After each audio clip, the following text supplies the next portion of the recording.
Hello, everyone. This is Sarah Skoronsky with EOS Human Resources Consulting. Thank you for joining us for another HR Power Hour. Today, we're taking a second look at getting back to work after COVID-19. And today, I'm taking a back seat to this presentation and letting our two great HR consultants guide you through some more information that you need to know. So before I go into the introductions, I just wanted to give some housekeeping. So we do have the chat and the Q&A. I invite you to enter any questions you have throughout the presentation in the Q&A. If it's a direct question, I'll try to answer it online. If it is something that might pertain to everybody, we'll have the team answer it. And at the end, we have a couple scenarios that we will be talking through, but if you have a specific scenario you'd like us to address, I invite you to put that in the Q&A as well. And we will try and address that and give you some insight and some ideas on how to handle that situation. So first I'd like to introduce Alicia. So Alicia, if you want to forward the screen.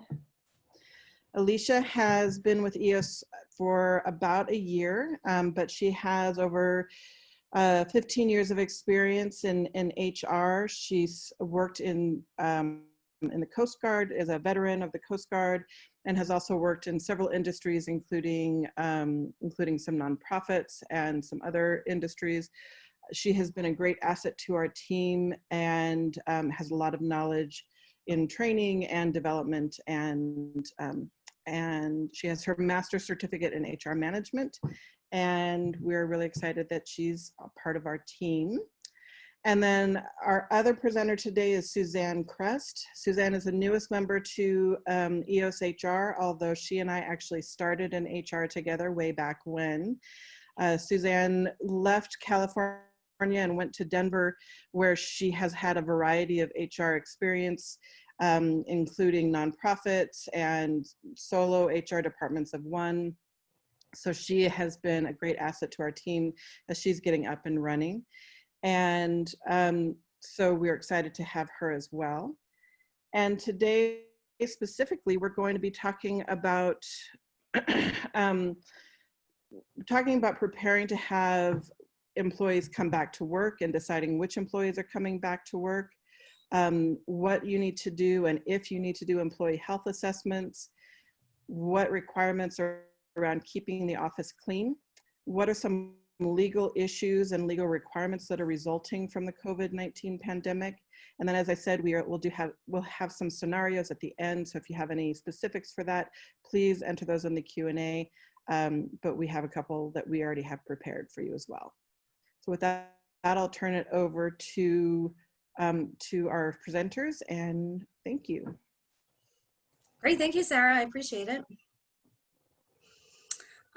So in the Back to Work Part 2 that we're doing today, it requires a whole nother set of decisions that need to be made by you. The first wave was, okay, should everybody work from home? And is it working? And I guess we're going to do this.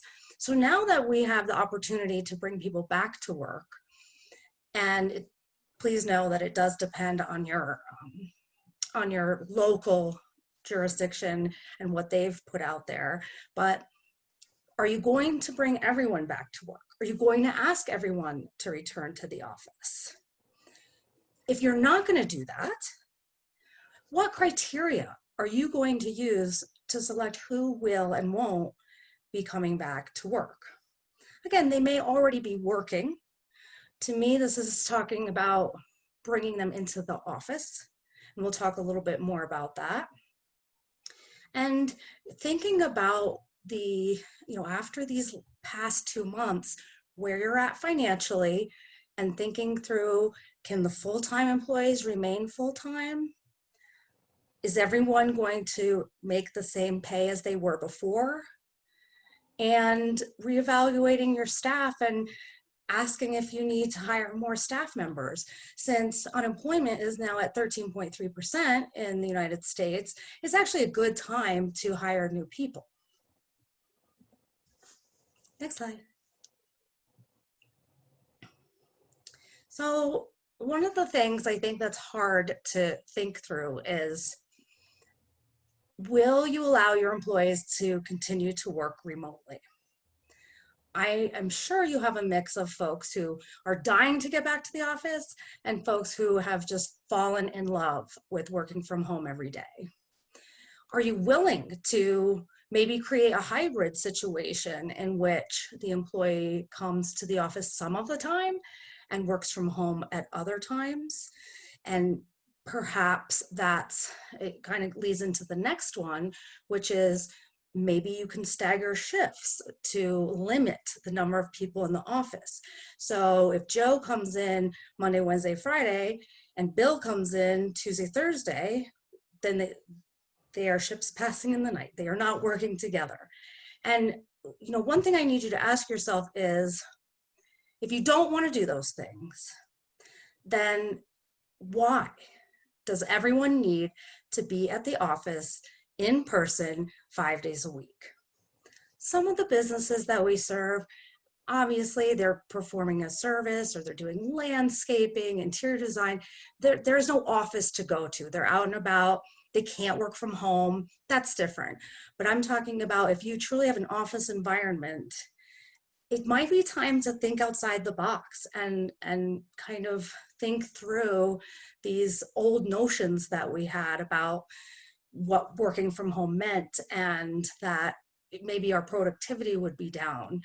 But now that I think everyone who has worked from home for the most part probably has proven to you that they can do it, if you're going to have everyone come back 5 days a week in person, I would suggest that you have a really good reason why.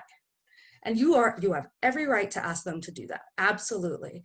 But I think that they were going to wonder why, because it's been working just fine for the last 2 months, or maybe they think it has.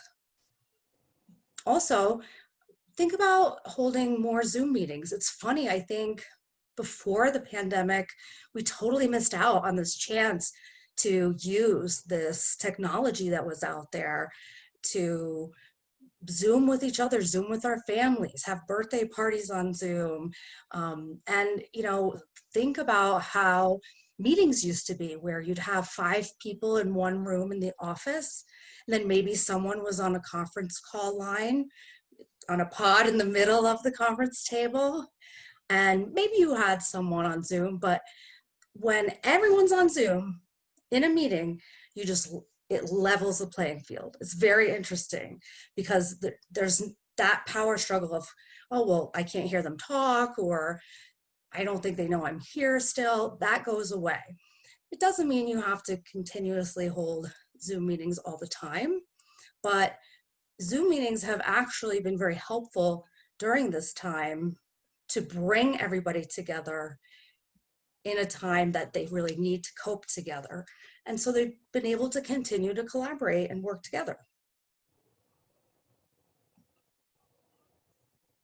So one thing that I have researched, and it's come up again and again, is you have to ask your employees. So if what I was just talking about are really difficult decisions for you to make as a business owner, then you might want to survey your employees. Doesn't have to be anything fancy. I know many of our clients have just a few employees, but it will do you a world of good to ask them about the realities that they're facing. How is your productivity? How was it at home? How is it now that you're back at the office? Has your relationship with your manager changed at all? I've actually seen that come up several times, where an employee was used to being around their manager in person all of the time, and then they were not in person together at all, and things come off differently via email, even on Zoom, and they're basically the communication between the supervisor and the employee changed. And so it could be better, could be worse. So I think it's something worth asking. And I know it sounds strange because it doesn't seem like working from home would cause any kind of burnout, but I think we all are at different levels of burnout at working from home. I was describing the other day that I was burned out at first and then got better, but I think others are the opposite. You have no idea what's going on for them at home. If you do now, that's okay. That's part of this pandemic. You don't have to shun it away. You know more about your employee now. But if they're having difficulty because all of these things are happening around them that are completely out of their control, then you do have an ability to help them out and pull them out of burnout. You can give them the ability to select their schedules or their hours, or maybe you can talk about a project that's going on and ask if they could do that and, you know, set some deadlines. They want something that they can control. It's the lack of control, the not knowing what's going to happen, that really gets to people over time. And once you've made these types of business decisions, you need to make sure that everyone in a leadership role is on the same page, because you know, you want them to be able to answer employees who say, well, gee, I wish I could work from home. Isn't that a bummer? And your manager has to be willing to say, oh no, we want you here. This is much better, or whatever you decide. So make sure that that's a clean, consistent message across the board.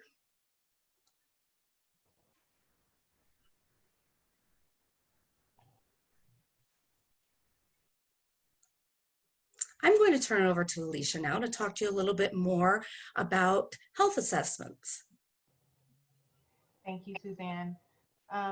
So yes, you know, the question of requiring health assessments, you know, of course, that's coming up now that we are filtering employees back into the workspace. And so if you are going to be requiring health assessments prior to employees coming back, you can ask employees if they are experiencing any of the symptoms that the CDC has put out as COVID-19 related symptoms. Things such as cough, shortness of breath, difficulty breathing, fever, chills, muscle pain, sore throat, and loss of taste and smell. I think that was the newest symptom added to the list. Also advise if there's a yes to any of those or multiple of those symptoms, ask the employee to stay home and to seek medical attention to make sure that they are cleared before coming into the office. So the company needs to also kind of figure out how they want to move forward with taking temperatures.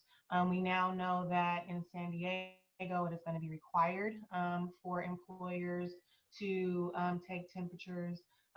You know, will other cities follow suit? You know, we're not sure. And as things are developing and things are rolling out, I'm sure that more cities will require that.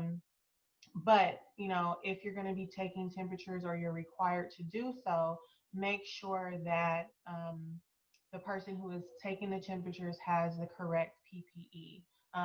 Make sure that they have a mask, gloves. I would recommend a shield because they're going to have to ask questions, and that is exposure to spores and different things like that.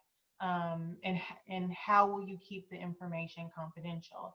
We've seen that there are some apps that are being developed to take down the information and keep it safe.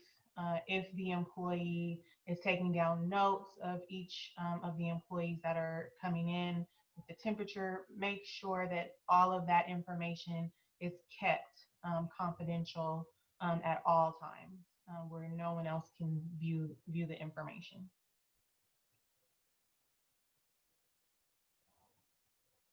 So if you, again, are required to take temperatures, or you decide that that's a precaution that your company is going to take, make sure that taking employees' temperature is acceptable, because the EEOC reasons that an individual with the virus would pose a direct threat to the health of others. So it is the employer's responsibility to make sure that the tests that they are administering are accurate and reliable.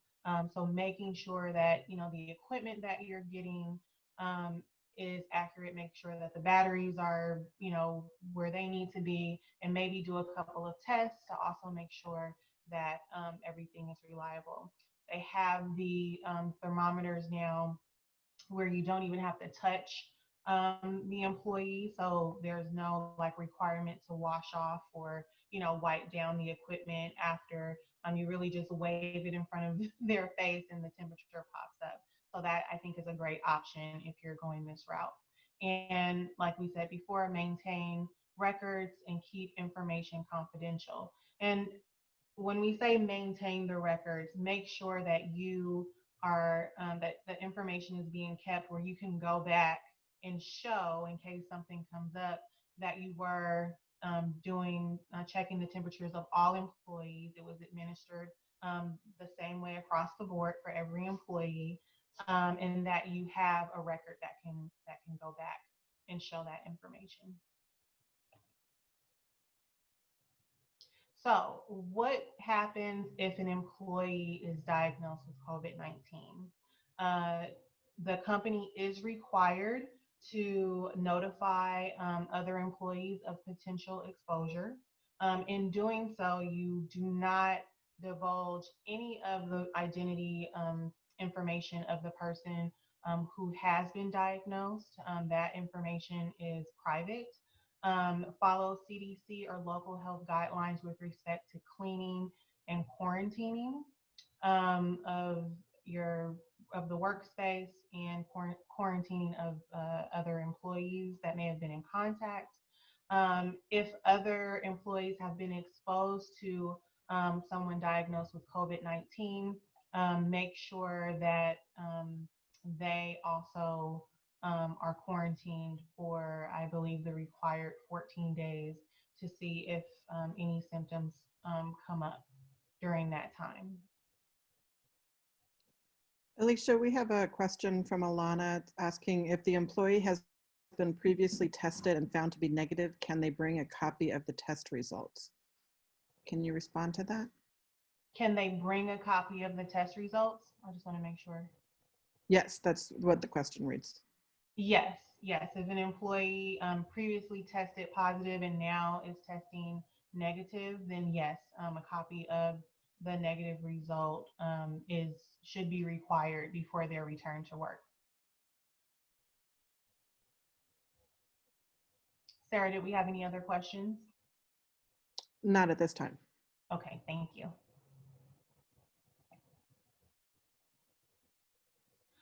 So here is CDC guidelines on post-employee diagnosis. And so this really pertains to the work area that the employee is in.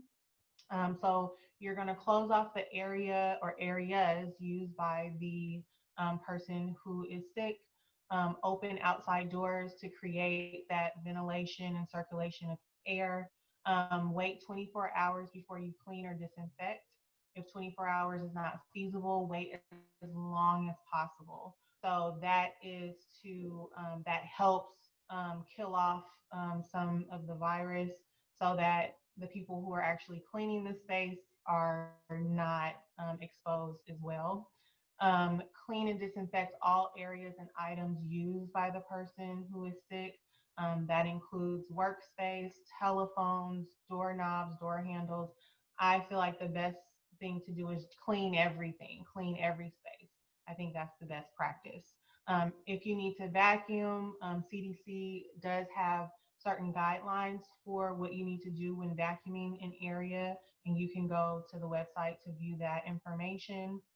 Once the area has been appropriately disinfected, it can be open for use.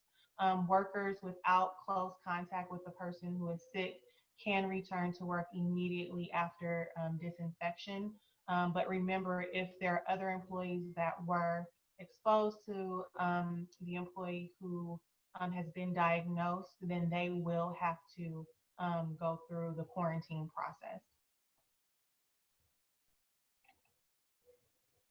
And now I will turn it back over to Suzanne, to talk about cleaning the workspace. Okay, great. Thank you, Alicia. just one point on what you were talking about with keeping things confidential. I'm sure you're asking yourself, if I'm keeping things confidential, then how do I go tell employees that someone that they've been very close to has tested positive? You do the best that you can. You might encourage the employee to tell them themselves. You know, if they don't want you to say something, but you want to make sure that if they want to, that it's confidential, just as if it was any other medical condition that they didn't want to share with anyone. The problem in this case is you have to. Right, right. And that's a great point that you bring up. You know, sometimes just by the nature of knowing, like especially if you have a small office or a small workforce, people will automatically say, who's not here, and guess that it's that person. But also in that, thank you for bringing that up, because even when you're telling employees that someone has been diagnosed with COVID, you, and even if they can guess who the employee is, please also inform them that they can't go around and start telling, people that, such and such has been diagnosed, or they can't play the guessing game amongst each other to see who it may be, and different things like that. So that's an excellent point. Great. Thanks. So we're going to talk about keeping the workplace clean. If you were here back in part 1, we went through this pretty heavily. It's also on our checklist that you can access. We will make sure that you have that link. But now that you've gone through this, or maybe you're about to go through it, you want to really think through each detail of keeping the workplace clean. So we absolutely recommend that you provide and require employees to wear PPE. You should have it there at the office for them, and also just make sure that they know how to use it. Masks are not as difficult, but you need to remind employees constantly that they should wash their hands. We suggest putting up signs. Gosh, it says to create a schedule. I would like ring a bell and say, go wash your hands. Come on, everybody. Because as we've seen, we don't know a heck of a lot about this virus, but we do know that soap and water is an excellent way to get rid of it. So we will continue to promote that. And, if you have a cleaning service, great. If you don't, and, what I found too is that some folks with cleaning services are nervous because they don't know what cleaners they're using, and they actually they don't see how they clean. And so I've definitely seen employers who are taking more action to do the cleaning themselves, making sure they have the correct products, making sure that if they spray down a surface, it's on for the required amount of time to be able to kill the virus. So I think that's definitely something to pay attention to. I didn't check Amazon, but if, again, you're trying to eliminate people touching things and then other people coming and touching the same thing. So getting one of those hand sanitizers that are mounted to the wall that we see so often at doctors' offices and hospitals might be a great idea to put right by the door or bathroom door. It's very easy, and then they don't have to seek out a bottle of sanitizer. And then we'll talk a little bit about what it means to be an employee and contract COVID while you're working, whether at work or not. And because of that, it's very important for you to keep a schedule of your cleaning and what you're using, because someday if somebody says, and there have already been lawsuits filed from employees that claim that their employer did not act swiftly enough to try to take care of their health and safety. It's actually a few employees at Walmart were alleging that Walmart asked them to come to work but did not provide them PPE when they came back to work. If you're in that situation, the only chance you have is to prove that you've done everything you can. And then I find that, don't forget the little things. We were talking about the garbage cans. If you can, get one of those garbage cans that you step on that opens the lid and then closes. Make sure that you wipe down things even if you don't use them that often, like the water fountain or water cooler. With pens, you definitely don't want people just grabbing at the same pens. With credit card machines, is there a way that somebody could prepay and not use the credit card machine? Same thing with a cash register. That's very difficult, I understand. But if you're going to use those credit card machines and cash registers, then you're looking at wiping them down after every person uses them. So the more touchless items you can have, the better.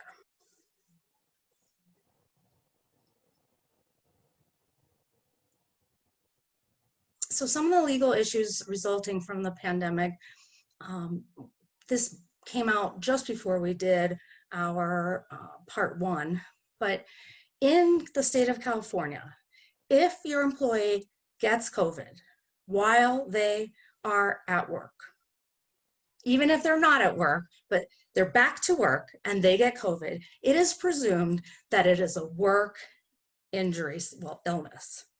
So you could argue that they got it from their mom at home, but because they're your employer, they're your employee working for you on site, that will be a recordable illness per OSHA guidelines.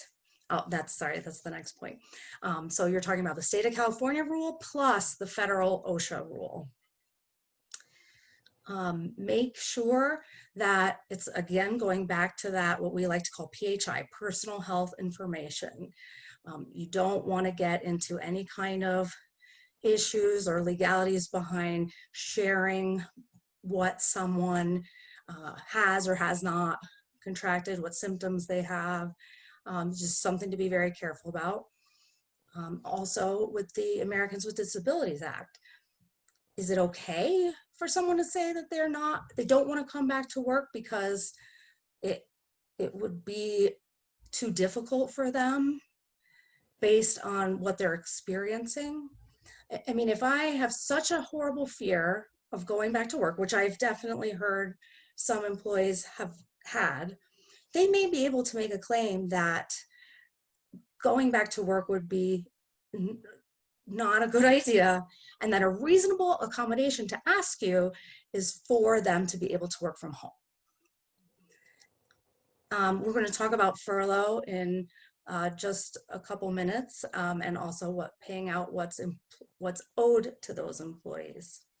But you want to remember, and this is one point, it's a kind of a legal point that comes up on the next slide, which Alicia's going to show you, but you need to be very careful right now about documenting, doing different kinds of performance reviews and performance improvement plans, more so now than ever.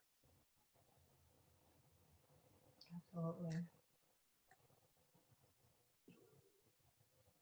Okay, Alicia, so this kind of leads into that. Yeah, great segue. Thank you. So managing furlough and final pay.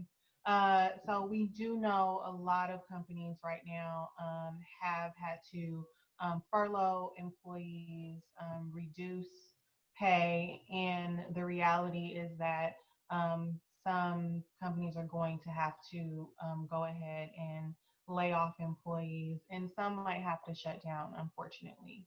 So first we'll go over managing furlough. If your employees are already furloughed, whether it's for only a short amount of time or they're 100% on furlough, make sure that you're communicating with them about what's going on a pretty consistent basis.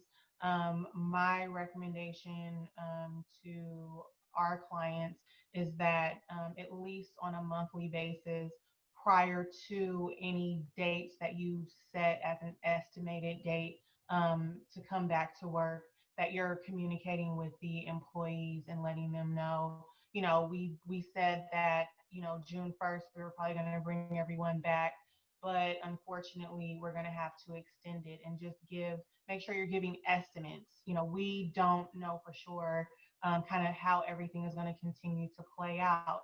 So don't give firm, you know, we will definitely have you back on this date. You know, let them know that you're working on it, you're in the process, and that you'll continue to communicate with them about it. Also, another note on that is to be as honest and transparent as you can be. If you absolutely know that they won't be coming back on a date, don't promise that something might happen that you already know is not going to happen. And then the employees, even if you kind of don't give a firm date or anything, they're still expecting.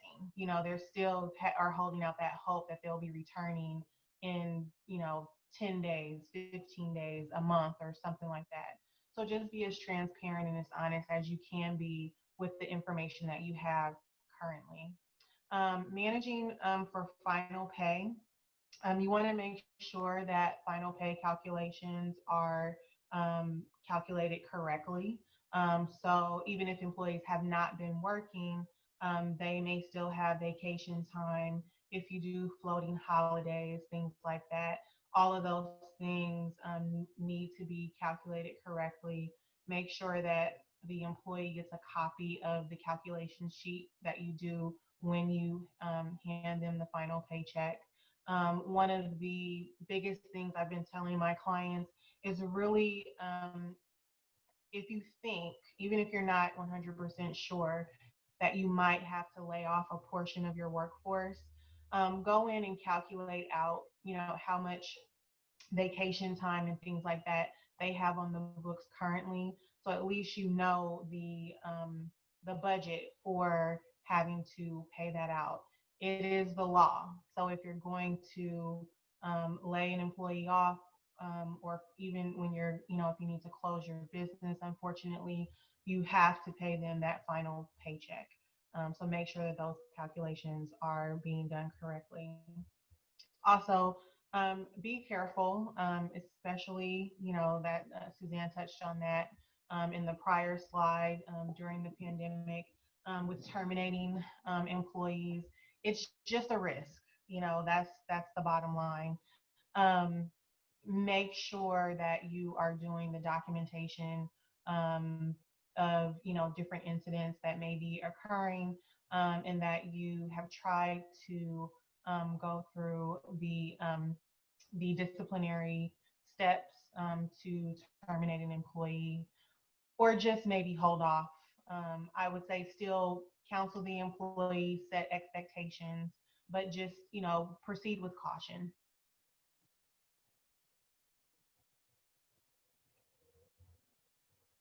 And so now Sarah will kind of start us and walk us through some scenarios. And this is going to be a little bit of like discussion based as we discuss each of the scenarios. And again, if you have a scenario that's either happening or you're curious about, please put it in the Q&A or the chat.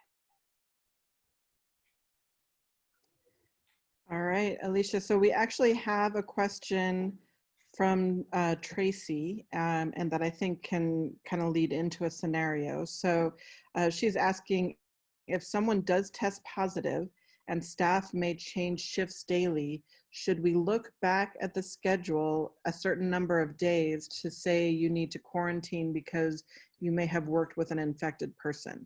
And if so, what is that number of days? So my suggestion, and please, colleagues, step in with yours, would be if a person is diagnosed, I would look back the 14 days because the incubation period where people are asymptomatic, well, again, we think it's about 14 days, but we're not really sure. So I think the best practice would be to look back over 14 days of scheduling to see who was scheduled with that person, especially if you have a workforce that they're unable to socially distance from one another. I think that would be the best practice. Suzanne, do you have anything you want to chime in on there? No, I don't think so. I think erring on the side of caution is very important. I also understand that having one of your employees not work for you for 14 days is difficult. So I think keeping that balance is important while also making sure that everyone is as safe as possible. And I'll just add that it also could depend on what type of PPE you have them using. Mhm. So Right. if everybody has face covers on and has masks and is using gloves, and you're keeping that cleaning process going where you're doing that on a regular basis, and you're keeping 6 feet apart, then you may not have to have people quarantine as long, because you're creating that security and that safety around each person individually. So the answer is really, how good are your cleaning practices and your social distancing practices? Mhm. And that would be how you would determine what the amount of time is you'd have to go back to. Thank you, Tracy. All right. So our next scenario is, yes, thank you, Tracy. And so this scenario kind of goes along with the same that same question. So if you have an employee, so say we're working with a coffee shop, and one of the clients who comes in has notified the company that they have come down with COVID. What is the responsibility of that employer? I'm sorry. So what does the employer need to do to make sure that that the employees and potentially other clients know what to do? Yeah, I'll start. I mean, I think that's really difficult to do. I've seen some businesses attempt to do that, um, going so far as to having it in the news so that as many people know as possible. But you would definitely want to tell your employees. I know it's hard to pinpoint perhaps who is working when, and that client of yours may not know exactly when they were in last. But if you are going to tell your other clients, it's hard to determine who is there during that time, but if you can determine it, I would. And also reassure them that you've taken every precaution to make sure that things are safe going forward, and reassuring your clients and employees. I think that would be a good step. I would just add, where is it at? Going back to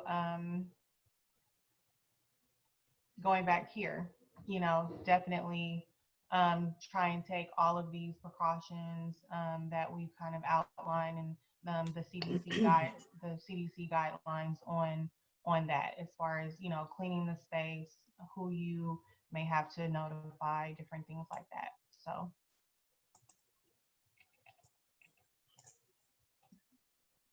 All right.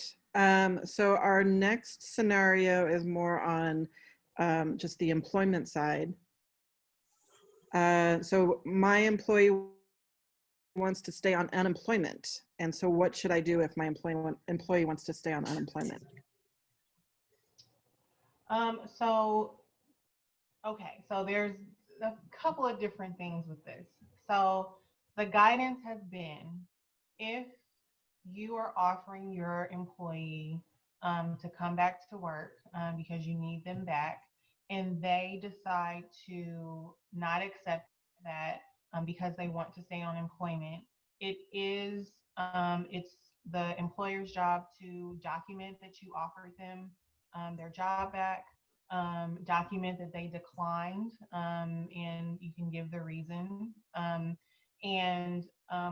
you can terminate that employee if you need to fill that space and you need someone there.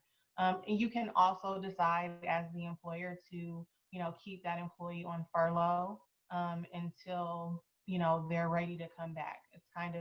It is up to you as the employer, but it's, if you need that person in, it is absolutely your right to move forward with termination if they're refusing work. Just make sure that there's no, what I would say, ADA kind of buzzword. So if they're saying they can't come back due to anxiety, not necessarily just because they want to stay on unemployment, then anxiety is covered under the ADA. And then, but you could still offer to make some accommodations, which we discussed before, to the employee to actually have them come in to do their job. So that's my take on it. Yes, thank you, Alicia. I think it's hard not to judge people based on making those types of financial decisions, but you also don't know what kind of situation they're in at home.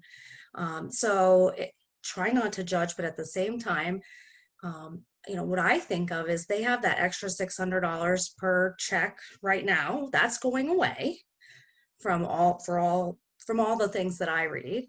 And I don't think I would be mean about it, but I would also talk to them about the fact, I will mention it again, unemployment is 13.3% in the United States. So it's not a very good time to look for a new job. I know a lot of people need jobs, but it will be harder to find a job than it was just 4 or 5 months ago.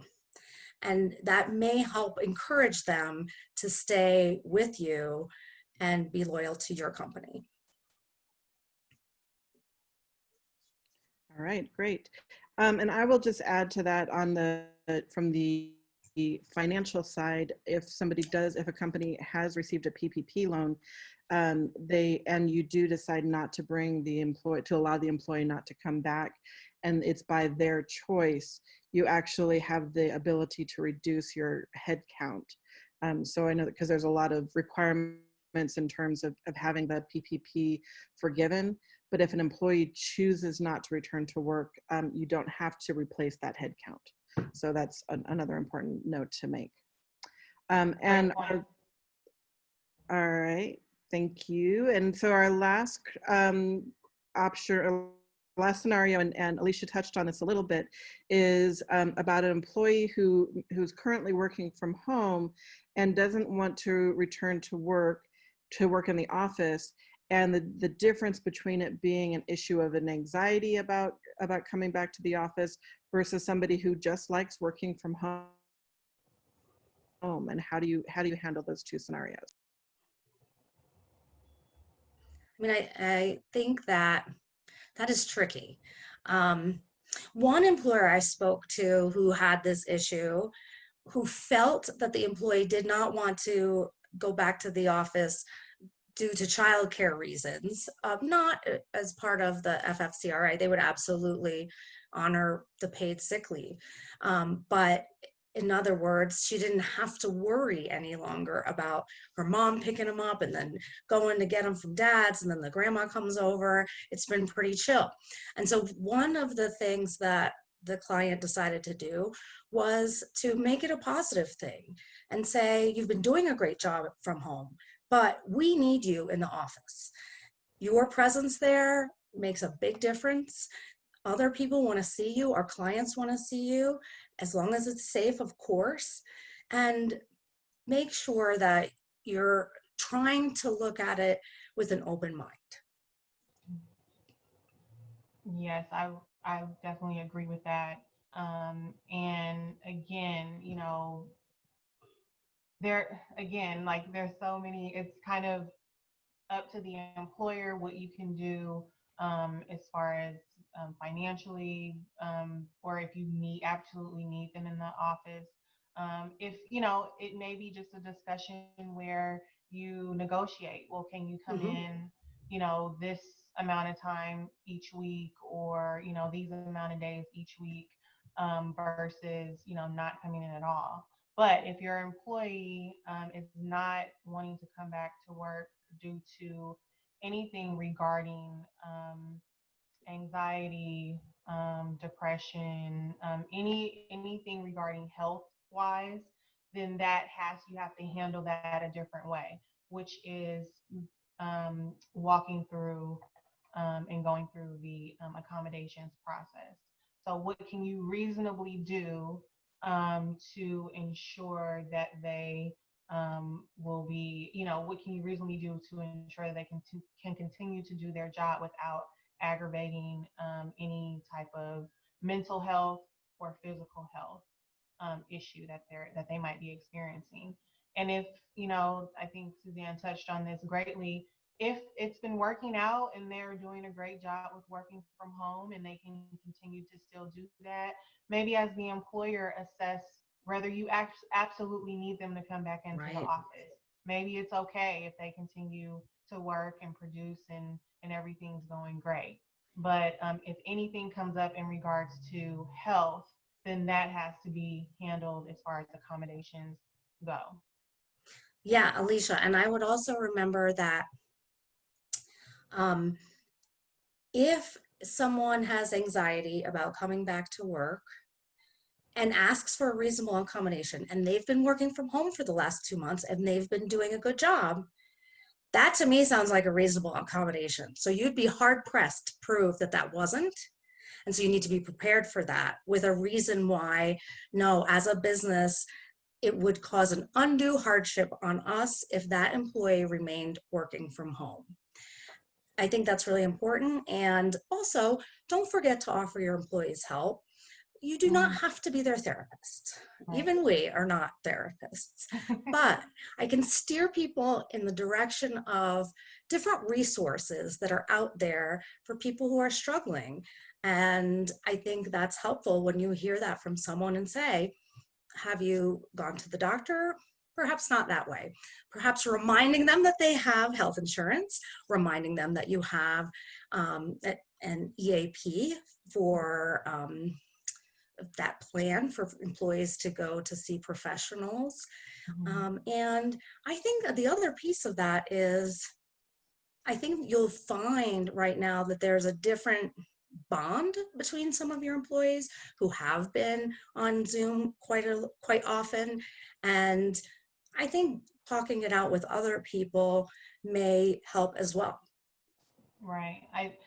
You touched on the EAP, and if you are an employer with an employee assistance program, that is one of the most underutilized resources to a lot of employees. So definitely, I think even if just sending it out as a reminder that you have it anyway would be a great idea for your employees right now, because a lot of times, you don't remember, those are not like the essential things, like the health insurance that employees remember to use all the time.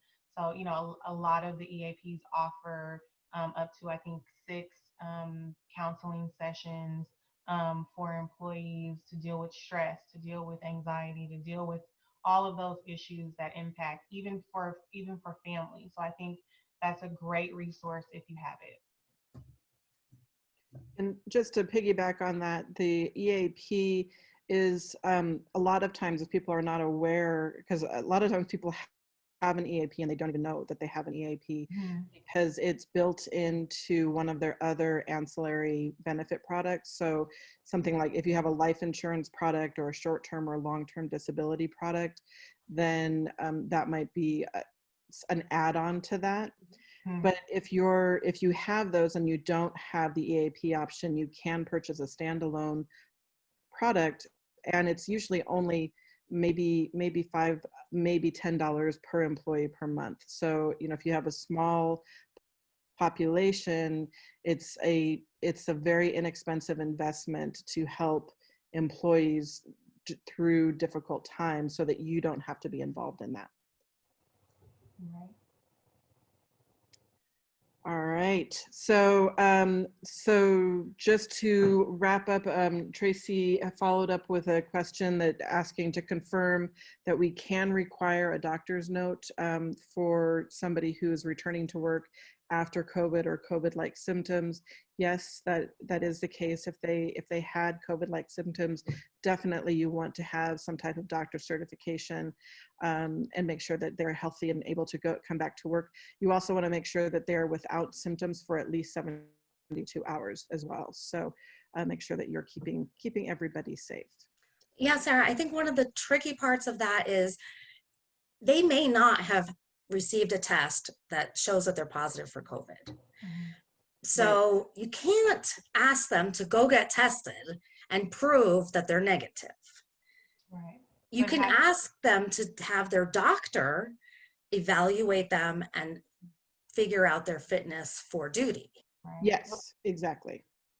Perfect. Yeah, that's exactly, yep, exactly what I was going to say. Thank you for the clarification. Yes. Yes. So yes, you may not be asking for a negative COVID test, but you are asking for a fitness for duty test is what it is, basically what it is that they're a medical certification that they are able to come back to work and they're healthy enough to come back to work. Yeah, and you can absolutely require that. If they say, no, I feel fine, it was just the flu, it was just a cold, you can say, no, you have to have a note. In this day and age, believe me, I know some employees that can't even really afford the copay right now to go to the doctor to get that note. You can encourage them to use some of your cheaper services like a telehealth, or perhaps you want to just remember that it may not be an easy thing for them to go get that letter right now. So that's why they may be pushing back. Right. All right. It doesn't look like we have any other questions. Oh wait, can agencies require an employee to take the COVID test? Well, you have to remember that not all states and then depending on counties have enough tests for everyone to take it unless you are having symptoms. So you might not be able to require. I don't think you can necessarily require them to take a COVID-19 test. I think that, and you have to keep in mind that they're not testing everyone unless you have active symptoms. And even then, sometimes they're asking people to just quarantine. So you kind of have to take into account where you are, what the testing is like, and why you would want to require testing in the first place. Yeah, I'm trying to just do a quick search on this because I do know absolutely that you can do that pre-screening like we were talking about and asking them about whether or not they have symptoms. But it really depends on, for example, if you work for a health clinic and they require you to have a negative COVID test, or maybe even one of the summer camps. I know there's different rules for those types of businesses. I know that Angela works for the government, she's saying, and I'm not exactly sure if the government can require that. I have heard nothing like that, but there are some businesses that, based on the high risk, could say that that's what's needed to do to provide a safe environment for their employees. Mm-hmm.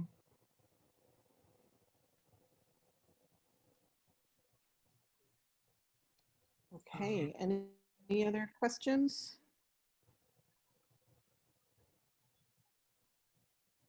All right, so as we wrap up, I do want to remind everybody, Alicia, if you can go to the next slide, that we are continuing to offer our pandemic policy package. This is a package of the FFCRA, the Family First Coronavirus Response Act policies, specifically the emergency paid sick leave and the emergency family medical leave policies, as well as the documentation for requesting that, work from home policies, and the required notices. We are offering that at $99 through the end of June. And you can order that at go.eoshr.com/COVID-19, or I'm sorry, COVID. And then I also wanted to remind everybody that on the weeks that we don't do the HR Power Hour, I am partnering with Laura Renner at Freedom Makers, where we're talking about doing our Remote Strong series, where we're talking about managing and getting the best out of your remote workforce. So this week we're talking specifically about decision matrix, and that will be next Thursday, June 11th at 2:30 p.m. Pacific time. And I hope you can join us for that. Absolutely. So So we we want to open, oh, I'm sorry. Go ahead. open it up for any other. Sure. For those of you who are still on, please make a point to look at the news today. Donald Trump did sign, I have trouble calling him President Trump. Donald Trump signed a bill into law that changes those PPP, the actual PPP loan that you received. So make sure you read about that. And they're actually cutting the payroll requirement from 75% to 60% and allowing you to use the money for a longer period of time. So make sure you take a look at that. Great. Sarah, do we That have wasn't a any, political statement. Sarah, do we have any other questions that came I in? don't see any other questions. I think that's all for today. Thank you so much for joining us. We look forward to seeing you at the next time on the HR Power Hour, and have a great weekend, everybody.